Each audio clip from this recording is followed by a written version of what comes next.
This is an interview being conducted for the White Lake Environmental History Project, and we are interviewing Betty Nafe today.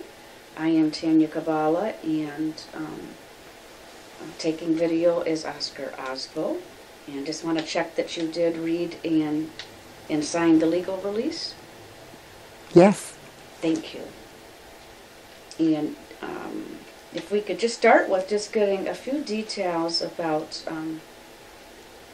your early life, as far as, you know, where you're from. Do you have any family history in the area? And kind of let's start with that. Maybe a little bit about your family and how you ended up here.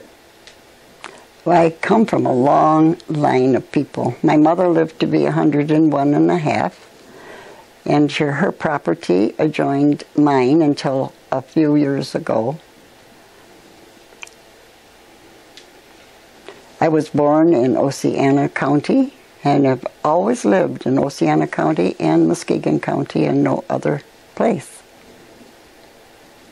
Do you, can you describe your earliest memories of White Lake? Yes, I can, and it's kind of wonderful, actually. I can remember as a very young child, probably 5 or 6 years old. We lived near the golf course, near the old Channel Trail golf course at the time. And it was our thing for Saturday night was to come into town.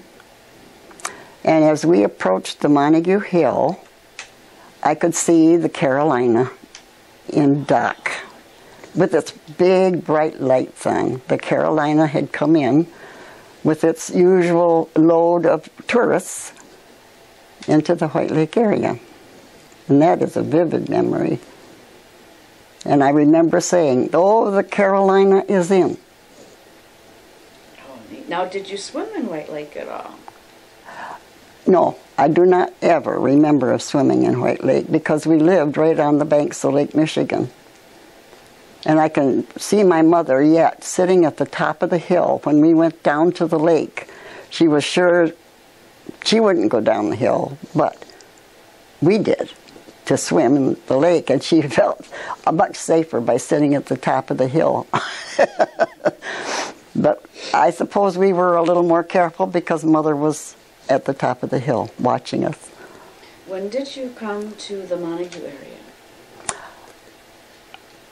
I don't remember when I did not live in the Montague area, so except for a few of the places that we had to move for rent, cheap rent. I'm a product of the Depression era, of course. So you lived here as a child? Yes. In Montague, in the area, yes. Okay. What is your maiden name? Houston. Houston, okay. What were some of your early jobs here in Montague? I worked for the Postal Service for several years, just out of high school. And then I was married, of course, and raised 3 children with my first marriage. And I then had to go to work for an insurance company. I worked for Ralph Mallory in Whitehall for many years, until one day the phone rang, and it was Hooker Chemical personnel. And she said, "Would you, by any chance, consider working at Hooker?" Hooker had only been here 3 or 4 years by the time I was hired there. So I went down for an interview, and I got the job. Worked there for 12 years, was remarried, had another child, and 3 years later, the phone rang again. "Would you consider coming back to work at Hooker Chemical?" And my child was 3 years old, and I said, yes, I could do that. And I did. So the first time you hadn't even interviewed, they were just looking around for workers. Mm-hmm. Well, I knew the personnel lady and at that time, and so she had my name. And what was that job? the job was in the lab. And what did you do? I tested, it was probably called quality control. Everything was tested before it went into the product, and I did that. Then we did the finished product also for quality control. So you used a kind of testing procedures? Mm-hmm. It was all testing. And then were there other people in the lab with you? Yes, there were, but they're not living yet. They're both deceased. Both of the girls that I worked with the most. So there were about how many people in the lab? There was Jim Davidson was my boss. There was an assistant boss, and then 3 lab girls. Usually 3 lab girls, because there were 2 labs. There was the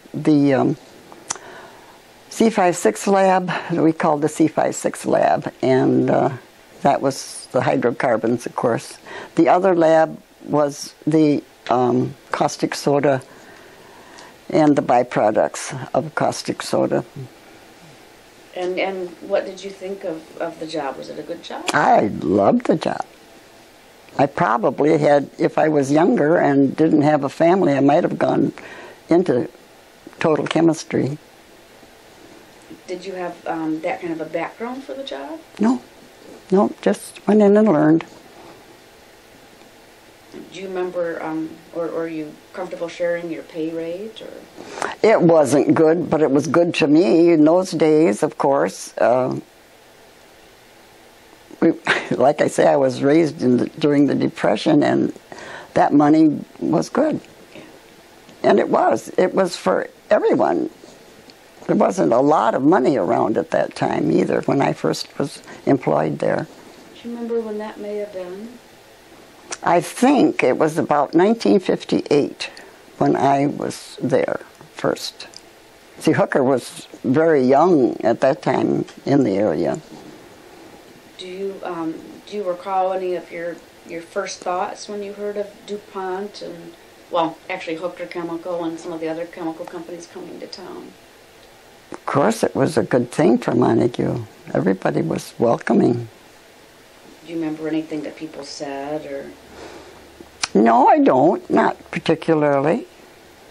You know, but people were feeling good about it. Yes. Oh, yes. Do you have any memories of, or want to talk at all about the controversy when concerns about pollution came up? You know, I think it's my opinion that there was a degree of innocence. They really, I don't believe they knew much about the hydrocarbons at that time. And this was a good place because of the salt and the water, which was needed for the processes. Can you explain what Hooker Chemical made? They made caustic soda. Mm-hmm. And then there was a byproduct of the caustic soda that went to DuPont, and they were able to use a byproduct.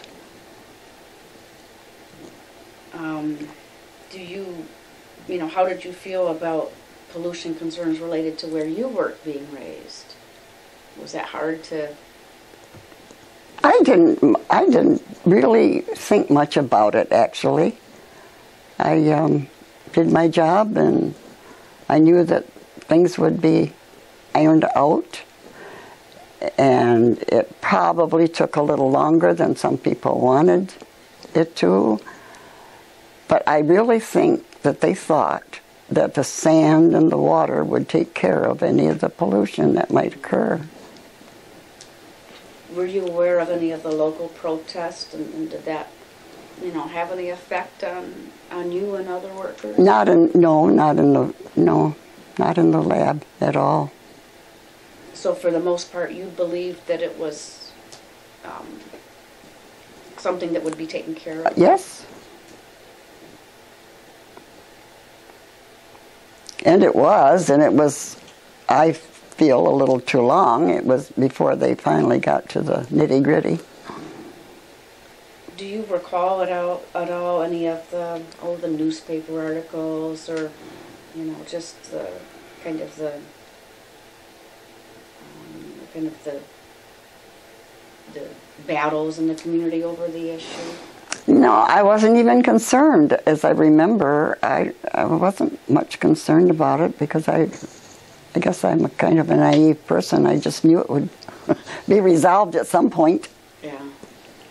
Well, when you went back to work again for Hooker Chemical, you worked in the lab again? Yes. Oh, yes. And then, did you work till the company closed? No, I think it was about 2 years. I had decided that my husband was about ready to retire from his job, and I wanted to be home with him. And I said, well, I want a couple years at home before he retires, and so I did. I quit. And then it was just a couple, 3 years that they closed the plant. Were you surprised by their closing? Not after Occidental Petroleum took over. No, I wasn't surprised. Occidental Petroleum was a much larger company and could absorb any of the loss. You know, I'm not sure I know why they closed. Were you aware of the reason? Probably not enough profit, too many regulations, and not enough profit. Probably, I don't know. I'm not an authority on that, of course. Do you know about how many people worked at Hooker Chemical? Well, it was quite a workforce. I don't know, just observing the men and walking in from the plant for lunch, and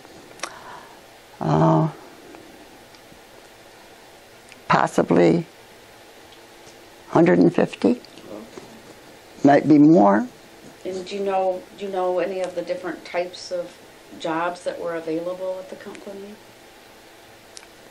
Well, I don't know the process well enough to answer that, except that there is the beginnings of the process was what was called the cell room, and those were cells, electrocells that produced the beginning of the caustic soda process.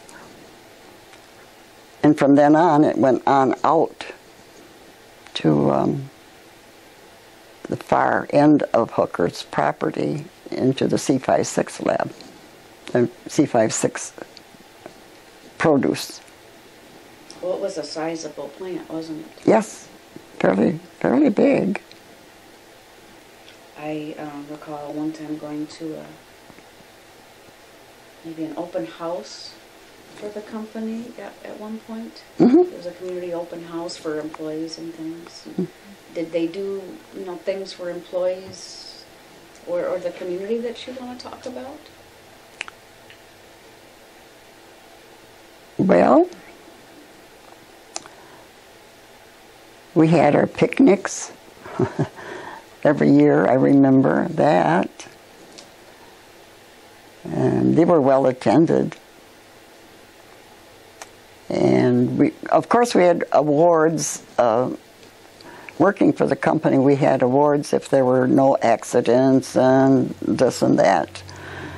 So that we were awarded small prizes, and one of my prizes was a mixer, a hand mixer, and do you know that I still use it today? I bought a new one, put the old one in a Goodwill bag, and lo and behold, the new one broke. I went and got the old one out, and I'm still using it. That was one of my awards for being accident-free. Did you notice any change in what happened at the company during the time between when Hooker Chemical owned it versus when Occidental owned it? Any difference? Just difference in things done or No, not really. No. Were most of the people same people still in charge? Yes. Mm-hmm. Do you, when you've had a chance to look back, do you have a different opinion of the pollution at all? Than when you were working for the company? No, except that I knew there had to be regulations. There has to be, with so many people in our country today. We have to take care of our land. And so maybe having additional regulations was something that had to happen, yes, sooner or later, yes. Are you aware of any of the efforts to clean up the lake over, I don't know, maybe the last 20 or 30 years? Just some of the things done? Oh, yes, I do. The water wells, the test wells, and everything to keep the water safe. I'm aware that they are around and that they are monitored still, as far as I know. Mm-hmm. Are you aware, I think a little over 10 years, Occidental actually did a cleanup in the lake. Are you aware of that cleanup at all in the lake bottom sediments? Mm-hmm. What kind of a future do you see for White Lake in the area from an environmental perspective? You think Well, I don't really know. I think it's all tourism now. And it will be polluted with so many boats and things too. If they're not careful, they need to be careful of our White Lake. How many more boats and marinas can we support on that small body of water? Do you still have opportunities to get out on the lake at all? Yes, I do. Just I don't go in a boat much. I don't like boats much. I'm not a swimmer. I guess that's why I played in the water enough when I was a child, but I never became a good swimmer. Yeah. Is there anything else you want to talk about as far as your workplace experience? Just the, maybe. At Hooker was very good. I would say I had a very good work experience. I enjoyed the people very much that I worked with, and I learned a lot. Did you hear any rumors going around when you were working at Hooker as far as the pollution part of it? Oh yes. Love Canal happened while I don't know if it was before I worked there but I became very, very aware of Love Canal and the pollution that it had caused there. And that was, of course, part of Hooker too. And so somebody probably did know more than was apparent that there would be coming up some pollution here too. But I think they thought maybe everything would be taken care of. And So most of the workers weren't, from what you could tell, really concerned about it? no, I'm sure that they thought about it a lot. And of course the money, nobody wanted to lose their job, of course, and so I imagine there was a lot of resentment, but I don't recall that it ever got so belligerent that it was not nice. Why, were you aware of the neighbors that had contaminated groundwater, the Blueberry Ridge? Mm-hmm. I was aware of it. And then I do think also Warren Dobson worked at the company, and I know he went to the news with the Yes, he story. was what they call the whistleblower. What was the thought about that? Well, of course he was ostracized, I suppose, somewhat. I did know Warren Dobson a little bit, although when he became active in the pollution era, I was not working at Hooker then. It was in the last 2 or 3 years that I was not working there. When the state officials went out and looked at what he showed them, was that something that surprised you or other workers? A little. I think what bothered me the most would have been the barrels that they buried there was probably the worst thing. But there again, they thought the sand would eventually take care of it. Because years ago, they relied on sand a lot to purify things. Sand and the sun. Do you remember, was there anyone in charge of looking at those issues that you were aware of? I suppose there was some of the engineers, I'm sure, were learning about pollution and were trying maybe to do something. A lot of good engineers, there's some that still living here in the area. I know, we've heard from other interviews that when Hooker Chemical opened, and DuPont, that it brought a lot of new people to the town. It did. It did. I remember the plant managers very well, all of our plant managers. There were 3 or 4 during the period of Hooker and Occidental Petroleum. Occidental Petroleum still has a presence in the area. Ludington, I think, has a OxyChem. I call it OxyChem. Yeah. I still receive a little pension from OxyChem. I took a lifetime when I retired. I took a lifetime. Well, and I believe they still have some people on site at the Montague area too.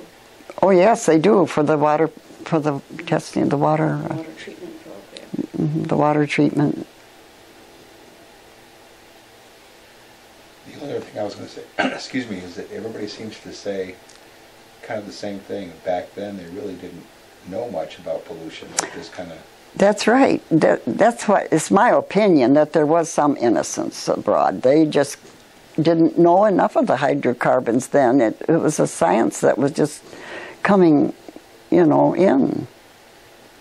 For instance, Dial soap used hydrocarbons until they realized that it wasn't so good anymore. Do you think that a company could get into trouble like Hooker did these days?